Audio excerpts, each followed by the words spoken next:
Hey guys, I'm Kirsten, 44, female. Thanks for selecting my story. I hope someone can learn something from this, and if not, just be really entertained by the crap storm that I'm going to tell you about, because I never expected something like this to happen to me. I've always kept in touch with my friends, especially my best friend Trisha. We went way back, all the way to our freshman year in college when we were 20 and 19 respectively. From the moment we met, we've been inseparable. We were thicker than thieves, like Thelma and Louise, and we always had dreams of living next door to each other and raising our kids together. Now, I know a lot of people say things like that and never follow through, but Trisha and I weren't like those people at all. Oh no, we actually made our dreams come true.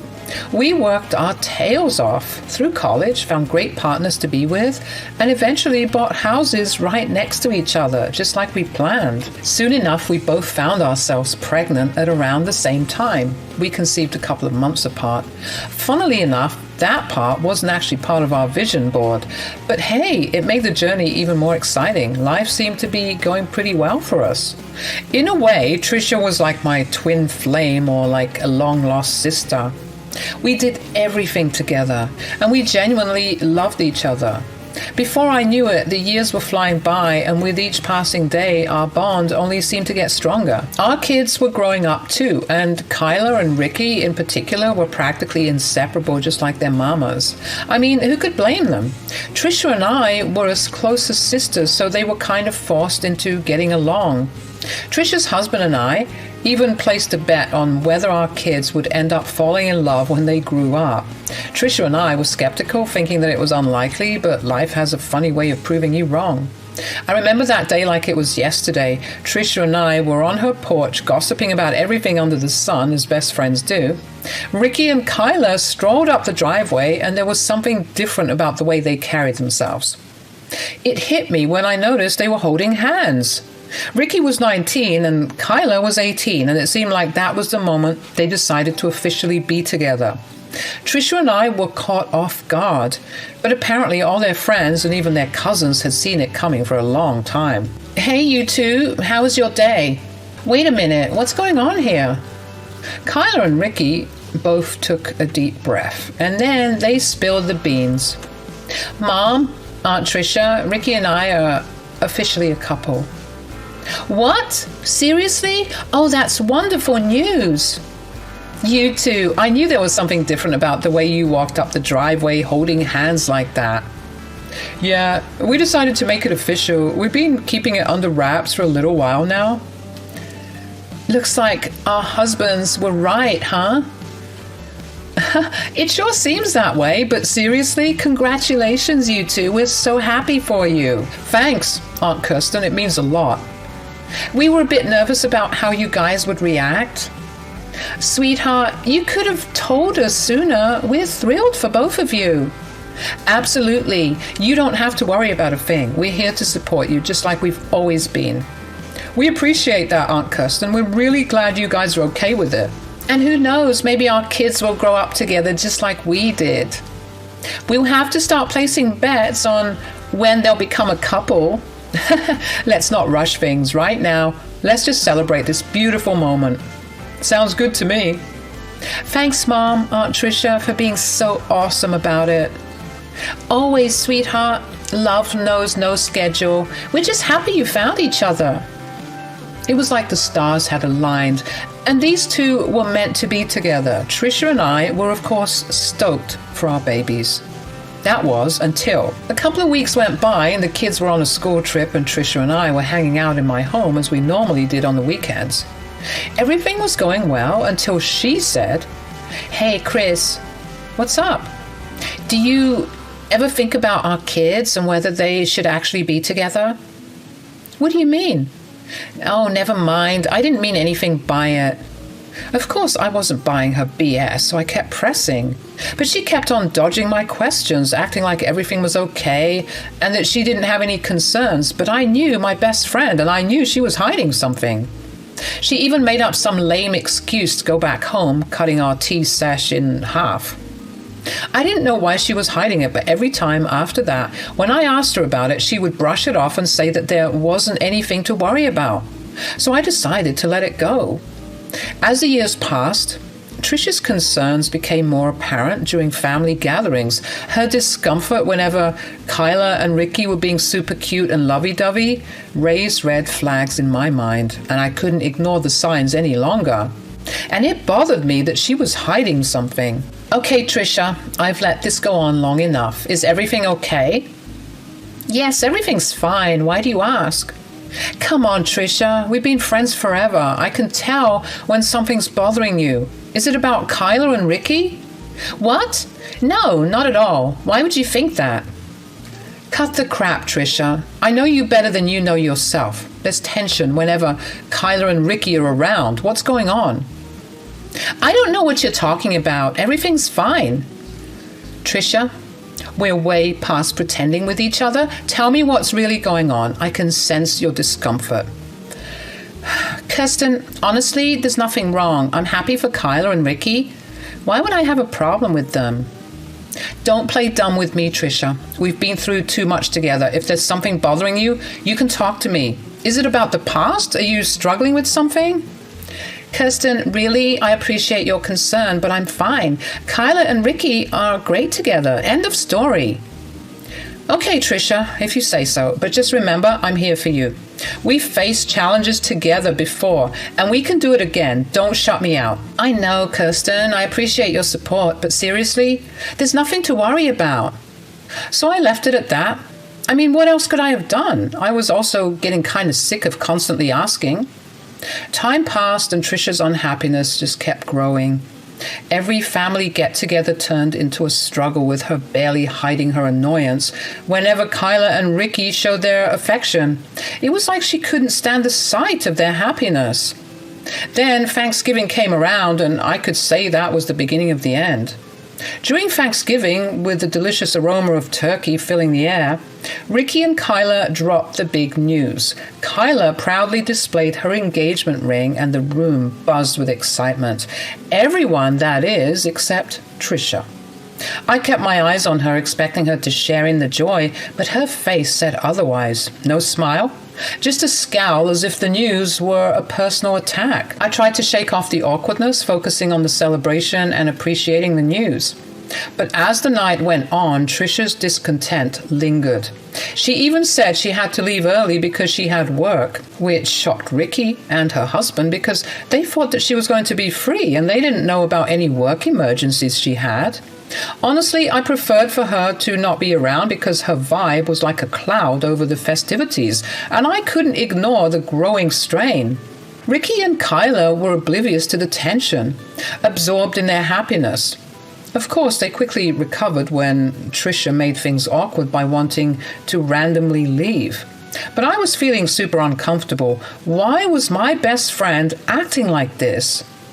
Once Ricky and Kyla announced their engagement, the wedding planning chaos kicked in. We dove headfirst into organizing the big day. But Trisha's participation was noticeably lacking. She made a bunch of excuses, leaving me to shoulder the majority of the responsibilities. This wasn't entirely unexpected given Trisha's recent behavior, but it did catch Ricky and Kyla off guard. They assumed that as best friends, Trisha and I would be inseparable in the wedding planning process. Instead, it felt like I was juggling the entire affair solo. Trisha's growing distance became more apparent as the months went by, and Ricky began confiding in me about her strange reactions whenever Kyla was brought up. He couldn't shake the feeling that Trisha wasn't thrilled about them getting married. Have you tried talking to her about it? Yeah, I have. She keeps saying that everything's okay when I know it's not. I don't know why she's being so strange. Despite our concerns about Trisha, we had a wedding to plan, and there was no time to dwell on her negativity. Ricky and Kyla were eager to celebrate their love, and my commitment to ensure their special day went smoothly was a bigger priority at that time. The anticipation of the wedding day was palpable, a culmination of weeks of meticulous planning. Despite the careful orchestration, Trisha, who had been mysteriously absent leading up to the big day, seemed to become an unexpected source of disruption. Each accidental spill or item dropped felt like an unwelcome addition to the already heightened chaos. While accidents are a part of any event, the timing and frequency of Trisha's mishaps couldn't be ignored. It just seemed super convenient, don't you think? As we gathered in Kyla's dressing room along with other bridesmaids to get ready for the celebration, my role as the event organizer had me constantly shuttling between the dressing room and the venue. The responsibility was both exhilarating and exhausting. During one of my rounds around the venue, I stopped at the door of Kyla's dressing room. The voices inside were hushed and my curiosity got the better of me. Kyla was talking to Trisha, and it seemed like the other bridesmaids were out of the room as well. "What's wrong, Trisha? You've barely been around, and you've been acting, I don't know, super weird." While I eavesdropped, hoping for an honest conversation, what I heard shocked me. Trisha spilled the beans, revealing her true feelings, and they weren't pretty. She was dissatisfied with Kyla, criticizing her choices and questioning if she was good enough for Ricky. It hit me like a ton of bricks. My best friend, who'd been like family forever, was holding on to some serious negativity towards Kyla. "I never liked you, Kyla." "What?" "You weren't raised right." "Excuse me?" "You're not good enough for my son. You don't deserve him, and I hate that this is happening." "How could you say that?" "What? I had no idea you felt this way." "Oh, you must have known. I've been uncomfortable with you for a very long time." "So why didn't you say anything? Why are you saying all this crap on my wedding day? If you had an issue with me, why didn't you come to me?" "So that I should look like the bad guy? Not a chance. I'm not ruining my son's happiness because of my personal issues with you. Even though he can't see your worth right now, he will eventually." It was a sucker punch. I couldn't believe Trisha had been hiding these resentments, and her weird actions on the wedding day seemed to be a result of this deep-seated disapproval. The weight of what I heard hit me hard. Someone so close to me was hiding toxic feelings. The wedding, meant to be a happy day, suddenly felt tainted by this ugly truth. Stunned and hurt, I had a choice to make. I stormed into the room, and there was my poor daughter, mascara running down her face.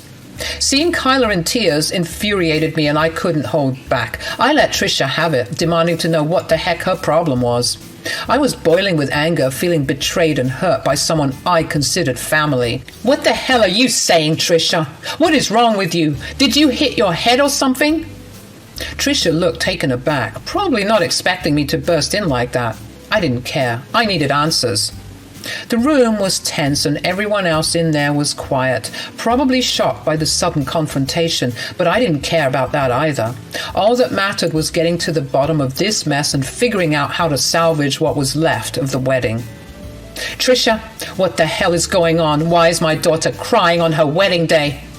"Kirsten, it's nothing really, just some pre-wedding nerves." "Pre-wedding nerves, my foot. I heard you talking in there. You can't lie to me." "Kirsten, you've got it all wrong. I was just telling Kyla that weddings can be stressful, you know." "Don't you dare lie to me, Trisha. I heard you mention something about not deserving Ricky and ruining his life. What the hell is that supposed to mean? You think I didn't raise my daughter well?" No, Kirsten, you misunderstood. I was just expressing concern, motherly advice." "Motherly advice? You call making my daughter cry motherly advice? Trisha, you're supposed to be my goddamn best friend. What kind of friend talks crap about their bestie's daughter on her wedding day?" "Kirsten, No more excuses, Trisha. You're supposed to be family to us. Kyla treats you like a second mom, and this is how you repay her. This is how you treat her?" But, save it, Trisha. I've had enough. You're a terrible friend, and I won't stand for you ruining my daughter's special day. If you can't be happy for her, then maybe you need to leave." We were arguing a bit more, and Kyla was trying to fix her makeup. Eventually, Trisha left because she was embarrassed, and I guess she couldn't take accountability for her actions. It was pathetic to witness, honestly. "Why did she do this to me, Mom? What did I do?" "I don't know, baby. But I do know one thing. Nothing was your fault. She's a child, and she's clearly jealous of you. I mean, think about it. Why is she telling you this now? Like you said, if she had a problem with you, she should have approached you. But I think she knows that she has a BS excuse for hating on you, because no sane person would do what she did." Kyla cried a bit more, and I assured her that everything would be okay. Then I had a brilliant idea. I just thought of something. We're going to get back at that hag, only with your permission, of course. I started telling Kyla about my plan to expose Trisha for the witch she was, and this instantly put a smile on Kyla's face. She said that it was perfect and we had to move ASAP to give that woman a taste of her own medicine. The plan was set in motion. We proceeded with the ceremony and tried our best to act as naturally as possible. During the ceremony, I was scanning the crowd for Trisha's stupid face, and she kept on looking sheepish, like she no longer wanted to be there. Good. I'm glad she was uncomfortable, but it was about to be a lot worse for her. Kyla and Ricky exchanged vows, and everyone in the congregation began to relax a bit and enjoy the festivities a bit more. That was when I had to spring into action. I made my way to the DJ booth and told him to hand over the mic and the controls for a couple of minutes because I had a very special announcement to make. With determination in my eyes, I took control of the microphone, signaling the DJ to cut the music. A hush fell over the room as everyone turned their attention towards me. Trisha, standing in the corner, looked like she was about to piss herself. I began by thanking everyone for being part of this special day, but hinted at an unfortunate revelation. Ricky's confusion was evident as I continued, addressing the room about Trisha's recent behavior. I painted a picture of her negativity and expressed my disappointment. Recently, I came across something that broke my heart. It turns out that my best friend of 20 years has been nothing but a horrible, evil person. You see, she made my daughter cry just moments before she walked down that aisle. People started gasping and Trisha was shocked, but she was about to be completely gobsmacked with what I got on her. The atmosphere became tense as I thought I had proof of Trisha's actions. With a dramatic flair, I revealed the audio recording from my Bluetooth earpiece capturing the conversation between Trisha and Kyla. People gasped as the harsh words echoed through the venue. You see, since I was the event planner, I had an earpiece and a clipboard running around like a hooligan. I made it a habit to have my earpiece record the conversations I was having so that I would go home, listen back, and plan the wedding accordingly. I guess it became a force of habit because even on the wedding day, this setting was still on, even if I didn't need it later on because it was the actual day of the wedding. Thank God for that, because without that, I wouldn't have had that sweet audio recording. Mom, is all this true? Did you really say that to her? I can explain. How could you do that to Kyla on our wedding day? Ricky, sweetheart, I didn't mean for things to get so out of hand. I was just what, Mom? What could possibly justify making a scene like that? You embarrassed Kyla, you embarrassed me, and you embarrassed yourself. I was just worried, Ricky. I was worried about whether Kyla was the right fit for you, and I let my concerns get the best of me. Worried, Mom? We've been together for years. Kyla is my partner, the love of my life. You had no right to question that on our wedding day. I know. You can't even defend yourself. Do you really think you could just trash talk Kyla like that and then pretend everything is okay? Ricky, please understand me. I didn't mean it. Trisha's face turned multiple shades of red as the recording continued to play for everyone to hear. She looked like she wanted to disappear into the floor. Ricky's scowl deepened, clearly appalled by his mother's behavior. The guests looked shocked, and a lot of them were also scowling at Trisha. As I stopped the recording after I let it play a couple of times, the whole room was silent. You could hear a pin drop, and you could hear Trisha nervously gulp. How could you do this to me? You did this to yourself, Trisha. You're an awful person, and I'm glad that I've finally been able to see it. I'll never forgive you for this. Good, because we'll never forgive you either. Security, please escort her out of here. What? You're going to kick out your own mother? We'll talk about this later, Mom. I'm still very hurt by all of this. I think it's best if you leave. I can't believe this. You're trying to ruin my life? Well, you better believe it, Trisha. No one gets away with making my daughter cry. Now get out of here. As the commotion settled and Trisha tried to rally support from the crowd, I couldn't help but feel a mix of emotions. Part of me was angry, not just at Trisha, but at myself for not recognizing the signs earlier. I prided myself on being an attentive and supportive mother, and the fact that I had missed Trisha's true nature for so long made me feel crappy. Trisha attempted to explain herself, but I wasn't having it. Nope.